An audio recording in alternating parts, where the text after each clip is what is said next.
Hello. My name is Katoria. I am the host of this show, Let's Be Honest. Also a member of the marketing team for Janet Collection. And today we are talking about texture discrimination with my girls. Hi, my name is Aziza. I'm also a member of Janet Collection's marketing team. Hi, I'm Taj J. Richardson. I am a model and beauty influencer from Washington, D.C. Hey, everybody. My name is Ray Nicole Davis, and I am a content creator from Baltimore, Maryland. Hi, people. What's good? I'm Janelle Black, a master cosmetologist located in Harlem, New York. Excellent. So we're talking about texture discrimination. What is texturism? Texturism, as defined by the Urban Dictionary, is when you experience discrimination based on the texture of your hair. So we got 4C all the way up to like, what is it, 1A? 1A? Is that the top? And so 1A is going to be your straighter hair, more fine textured hair. And then of course your 4C hair is going to be your kinkier, coilier type of hair. So I've experienced texture discrimination in the salon. I've experienced it backstage at fashion shows where people just don't know what to do with this 4C hair I got up under this beautiful Janet wig. Has anyone else experienced this? I would say I've definitely experienced it in a couple salons that I've been to where they didn't know how to take care of my hair. They didn't know how to detangle my hair. They tried to detangle my hair from root to tip as opposed to tip to root, pulling out my hair. You know, I've experienced almost everything. I've been blessed enough to, be raised by a beautician. So my mom always did my hair, but all of my experiences always happened at fashion shows and photo shoots when I was dealing with a beautician that just did not know what to do with my hair. So For me, my first experience, to me, I like to call it a hair tax. Where I was a child, and because I had long hair, my hair isn't necessarily coarse, but it's really full. Like when I have my bush, it's a big bush. So they would want to charge more for the services as opposed to someone that may have a finer texture. So that's something that I've definitely experienced. Well, me as a cosmetologist, I see it when you have lazy stylists.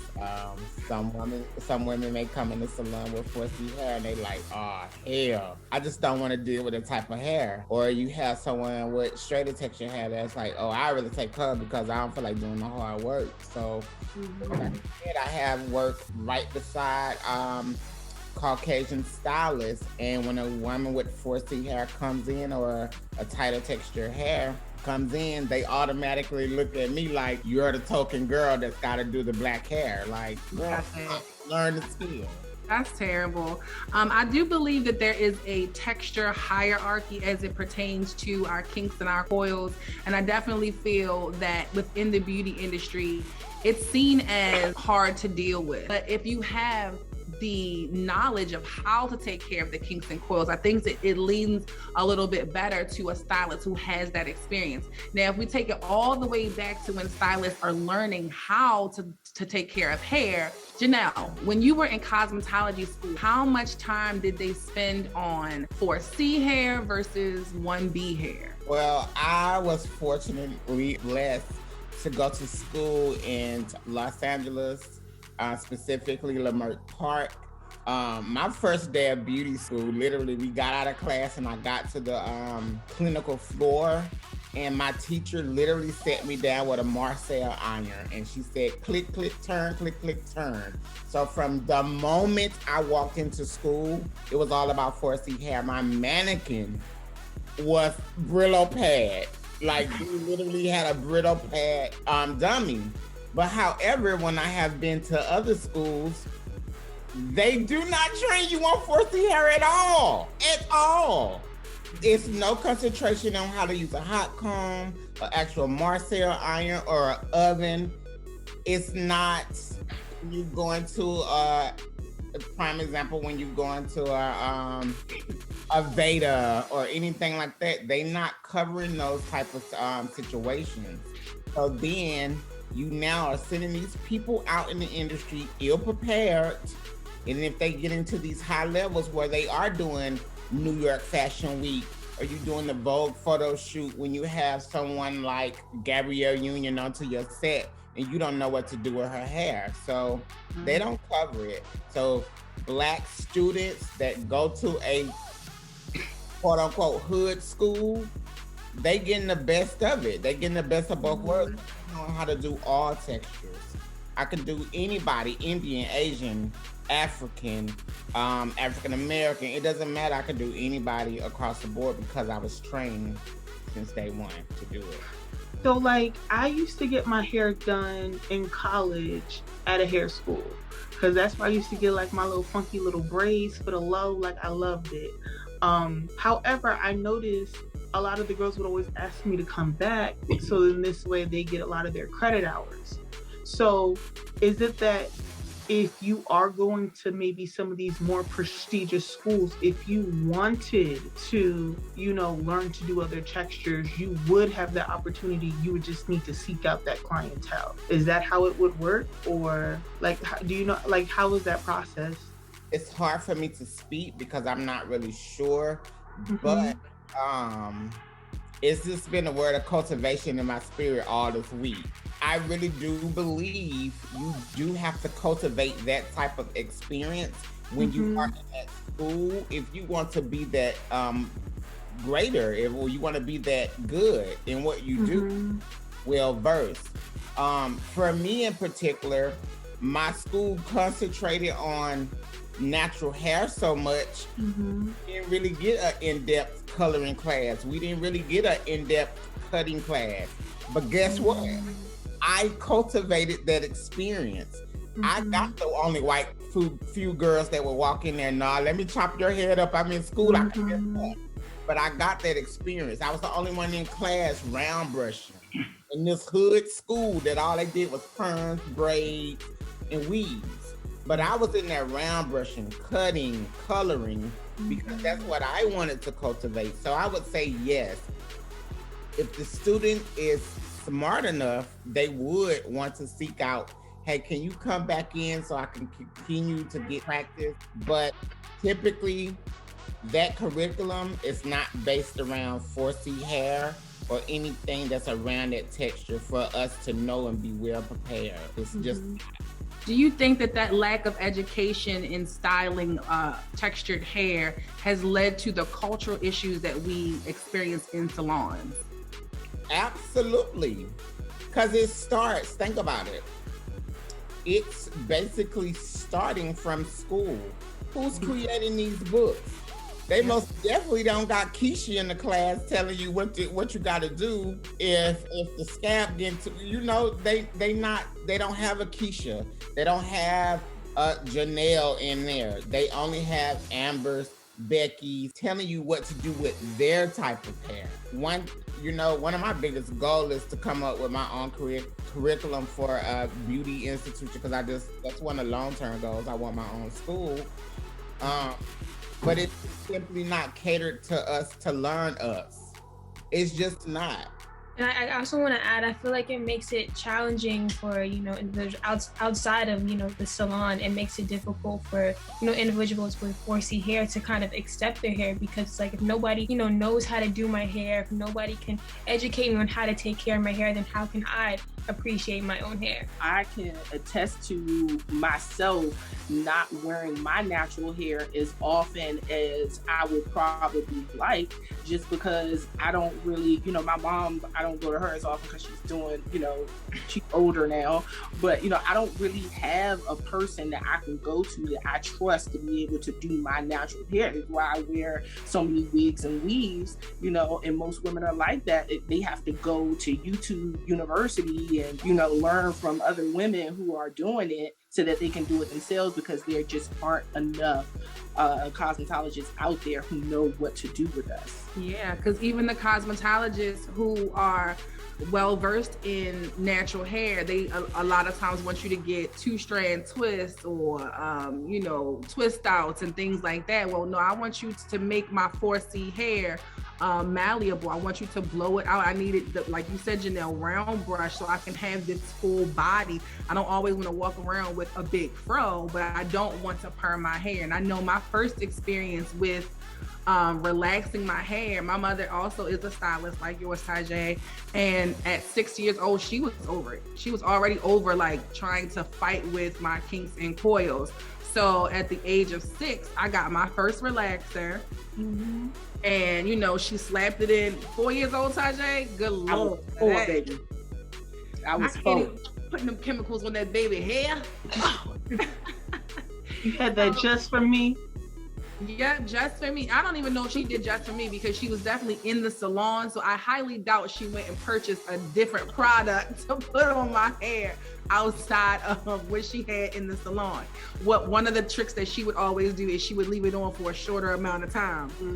You know, but even with that, you know, she would just brush it and put it in a ponytail, put it in a little bun, and that was it. So all of the hair around that ponytail would break off because of course I'm not putting a scarf on or greasing my hair the way I wanted to be, like the way it was supposed to be done.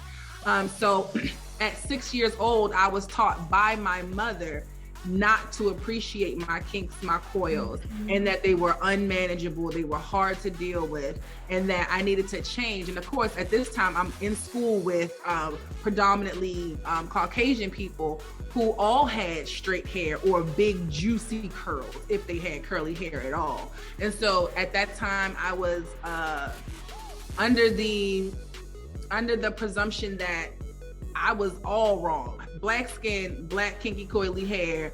I wanted to be like my counterpart. I wanted to look like them. So I was okay with the perm, not realizing that the pain of sitting there and scabs in my hair and it's burning and me crying and her fussing and that experience, that tug of war between a child and their parent trying to get this perm, like that's all because I'm trying to adhere and my mother's trying to adhere to the European beauty standard. Like who does that to their child? I would say 90% of African-American moms in the 80s and the 90s. I would definitely say that for sure. Ladies, in what ways do you think that society has encouraged the perspective that 4C textured hair or more textured hair is less appreciated, less impactful than other textures of hair in this industry? It's simple. White supremacy is real, and it bleeds down into how we choose to show up in the world as Black and brown people. We have tried to fit in this mold of European standard of beauties when that ain't never been our standards. Truth be told, we have always been the standard. We have just simply just been brainwashed by that patriarchy, that white supremacy that just runs deep in everything that we have involved in life. So, but the beautiful part around what we are experiencing now, the internet is horrible, but it's a beautiful thing because it's now allowing us to share experiences as Black women and brown women to say, hey, our hair is bomb as shit. Like, it's really bomb. Like, I'm even gonna lie, me at 38 years old to this day is now starting to embrace my own natural hair. If I don't with it, I'll throw some straight backs, but I still go and buy an afro wig and rock an afro wig. Or I'll go get braids. I'm starting to opt out of getting silky straight weaves down my butt. It's cool, not knocking anybody that do it, but I'm starting, because of all the positive images I'm starting to see, I'm wanting to embrace that kink a little bit more. Yeah, I would say that I feel like there has been improvements made, but I feel like it all comes down to like representation. I feel like in the commercials, you know, you usually see the girl with the long curly hair, the curls that move when she walks. You don't really see a girl with the, you know, the short, horsey hair. Maybe it hangs like 2 inches below her ears, like, or the bantu knots. You don't see that. So I think it comes back to representation and the lack thereof when it comes to, you know, Black women. Yeah, I definitely agree when it comes to representation. Just thinking back, like, I feel like a lot of our perspectives are molded from when we were children. And I know watching BET and MTV videos, that was a big portion of like looking at these video girls, seeing like, this is maybe what I want to look like when I get older, or this is what I want to look like now. And for the most part, that was the standard. If she did have straight hair, if she did have natural hair, it looked like she was probably like racially ambiguous with the little, I just put some gel in my hair real quick and went like this, and with the little wash and go. Other than that, it was a sew-in, or she had long Indian hair. So I feel like growing up, as we start to emulate some of the things we see, that was the standard. I feel like, so I was in college around, I got there 2007, left like 2011 for undergrad, and that's when I did my first big chop. So I feel like around that time is when we started having like that awakening into like coming into the natural realms. So I'm definitely excited to see where we continue to go. And your point about social media being an awesome thing, the fact that we can actually look up hashtags to find other people that look like us, I definitely think that's such an amazing thing that we have now access to. So I second like all of that, like absolutely white supremacy for sure. Like you hit the nail on the head. I mean, and it just penetrates everything that we do and see in society. When you think of all of the biggest celebrities, musicians, and artists out there that are Black women or women of color, when you see their hair, when you see Janet, when you see Beyonce, when you see Sierra, when you see Megan, when you see Nicki, none of them are walking around with froze or 4C curly hair. They all have this blonde, long, luxurious, loose curled weave, and we all are like, we want to look like Janet, we want to look like Dave, we want to look like, and so it's embedded in everything that we do, and it's not even coming from white people, but it's what's embedded in our culture that's presented to us as beautiful. And so like Ray said, once I came into this awakening of who I am and my culture and my heritage and where I come from and all the things that I should be proud of, is when I decided to stop perming my hair. I haven't put a perm in my hair in 10 years, and I'm very proud of that because I love my natural hair, and I'm on a journey now to get it to a point where I feel comfortable wearing it, the way I want to all the time. So yeah, I mean, celebrities are praising like the Megans and the Beyoncés and all that. None of the girls ever wanted to be like India or Ari. But I thought she was the shit always. Yes, I am not my skin, baby. Yeah. Never gave India props on how beautiful she always used to be with her natural dark kinky hair and skin. But like, I'm telling you, that thing run deep. What's interesting to me though is how we're starting to see some of this play out in reverse, where have you guys seen on the internet with like in Asian culture, they're getting like the pipes, the pipettes, and they're doing the textured hair. And I'm seeing that with a lot of white women as well. They're doing, women with straight hair in general, with finer hair, they're using different mechanisms to make their hair more kinky, coily looking. So I'm like, this is interesting. It's exactly what Janelle said though. We've always been the trendsetters. We just didn't know it. It's like we set trends and then it's like portrayed onto us as ghetto, but other cultures grab onto it and it's gold, but it's ghetto when we do it, and it's our stuff. So then we seek out looking like someone else when in all actuality, we're the ones that got to choose. So it's crazy. Yeah, they demonize it just long enough for us to let go of it and then start to vilify it. And then they bust out with it and then they get paid for it. They're getting respect for it. They're getting opportunities to look like that. I've never seen so many versions of myself outside of myself, but they won't give me the $5 for it. They want me to work for free. They want me to put in the time for free to learn what it is that I do or how to do what it is that I do. But then they bust out with it, giving no credit back to where it originated from. I watched a video yesterday online, a young Caucasian girl going off about people trying to trip on her for wearing braids. So she had really long braids and she had a big baby hair swoop. A big baby hair swoop on her forehead. Not the baby hairs. It was a big baby hair swoop. But I know we've talked about this last episode, but she literally had to say, she really said, since when did braids become an African-American thing? Like since when? Tell me how. Since not when. They don't even know the history behind the hairstyle you're wearing. Like, you didn't come up with that. You didn't.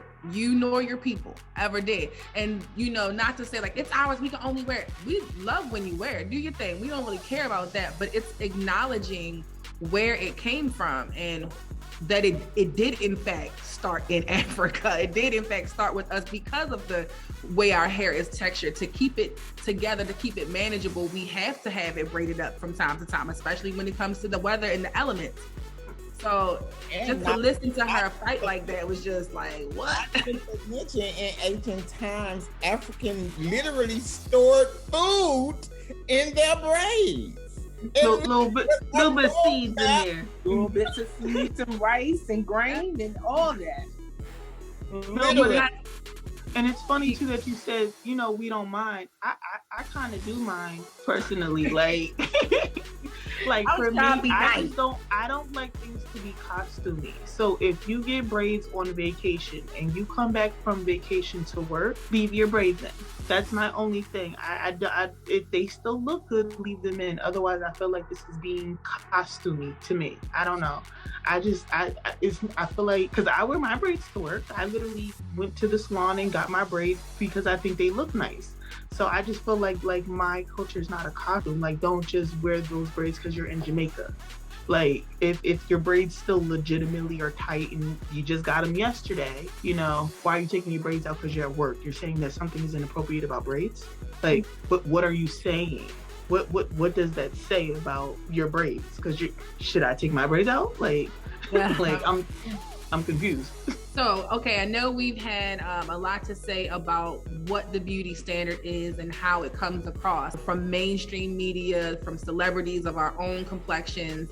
Do you guys think that there have been any efforts made to encourage change? And if not, what do you think can be done to reverse this perspective and this form of discrimination? Let's continue to have the conversation and dismantle the whole good hair, nappy hair thing. Like, within the community, like, I hear so many times when I'm in a salon or in a salon setting or in another setting, like, oh, you got some good hair, girl. Like, let's dismantle that. We have to start having that conversation and dismantle that. I think the perfect example was I saw Noriega and Floyd Mayweather. Yes. They was in an interview and he was talking about this young man's curly hair and Noriega was like, oh, you got the good hair. And Floyd corrected him so well. It's no such thing as good or bad hair. Hair is hair. He just have a curlier texture than others. So I think within the community, we should start trying to dismantle that. If your hair is a little bit more manageable, that is better. That's one way we can do it.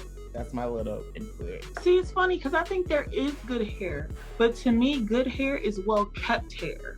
Like, I can see that regardless of your texture, you are putting forth effort. It's clean, your ends are trimmed, you know what I mean? You're properly taking care of it.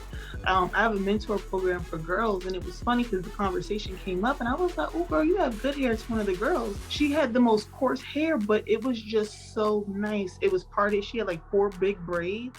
And you could tell her hair was coarse, but she looked at me like nobody had ever said that to her before. So she just was like, I have good hair. And I'm like, girl, your hair down your back. Like, what do you mean you don't have, your hair is, I can clearly see that your mother takes good hair, like good care of your hair. Like, though it's coarse and full and would probably take forever for her to probably do this to you every morning, your hair is healthy. It's way healthier than mine. I'm like, yay, between the two of us, even though my hair is finer and I may have a looser curl pattern, to me, you got the good hair, girl, because it was moisturized. I don't know what type of oil she used, but it smelled good. I was like, listen, I'm like, you got the good hair, baby, over here.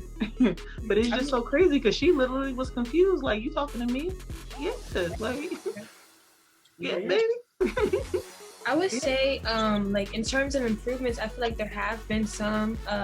Obviously, you know, there's been the rise of actual natural hair salons that, you know, cater to, you know, curlier and coilier textures. But I think the issue, you know, is still with, you know, those salons are predominantly in certain areas, like in big cities. Like with me, I'm from the DMV, right? So I'm not too far from DC, but if you travel a couple cities south in Virginia, where it's predominantly white, you're not going to come across those salons. So there's going to be, you know, women who are struggling with their hair that can't go to people who can actually, you know, advise them how to take care of their hair. So again, there are improvements, but I think that more should be made. And I think it circles back to, you know, the education, and that it needs to be offered, like it needs to be a requirement to learn how to take care of coilier textures.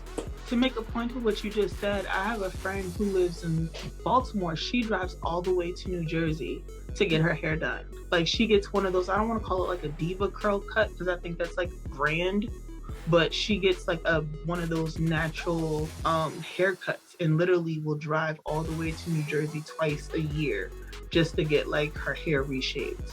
So that definitely says something. So in an effort to take control of the narrative, how can we as Black women help each other and encourage each other to accept our hair in its natural state? I feel like if we continue to do some of the things that we're doing, like the women who know how to take care of their hair, who are, you know, the content creators and the beauty influencers that are getting out here and showing women how to do their own natural hair and out here killing it with these beautiful natural styles, are definitely helping women come around. But representation matters. And I feel like until we have some of, you know, and I hate to say it, you know, because I know myself personally, I try not to idolize these people in the celebrity world, because they are just people and they, you know, just do whatever they do as a living. But a lot of people do, you know, and until that representation is shown mainstream, I think we're still going to struggle with it, because you're going to have your younger people who have not yet come into this consciousness of self-acceptance are going to gravitate towards that. They're still going to be trying to do whatever is, you know, whatever's popular, whatever's mainstream. So until those people, you know, our Megans, our Beyoncés, our Janets, our, you know, all these people in the mainstream start to embrace natural hair, I think we're still going to see it, at least amongst our younger, you know, population are still going to feel that way. So once we make those strides, you know, and like I said, women who are doing it independently, opening their own shops and putting the content out there, you just got to keep doing that. But I do think it is happening in spaces. Like, we do have Issa Rae. You know, I feel like she does put forth the effort to incorporate more naturalistic styles. I feel like I see the effort from Gabrielle Union to put forth natural styles, and I feel like even newscasters, I've been noticing a lot lately incorporating cornrows and natural hairstyles. So like some specifically are like Brianna Collins, Lena Pringle. And I believe there's like one more that I've seen before where I've noticed they're either wearing their natural hair or they're incorporating braids into their style. So I definitely hope that they are empowered and supported to be able to continue to do that. Because, you know, I feel like for them, they can't just do it on their own, because if the ratings go down, you know, then they could potentially get fired for trying to have that representation for us. So, and that's what I was going to say right on that. We have to support those sisters who do that. You know, we'll have to lift them up and put it out there and be like, post it on our live. You know, we post Cardi. I don't know how many times I see Cardi B on people's stories about what she's wearing at this fashion show, at this event. But we need to be lifting up those women in our posts on a regular basis as well to normalize it. I think we actually are really doing it as a collective.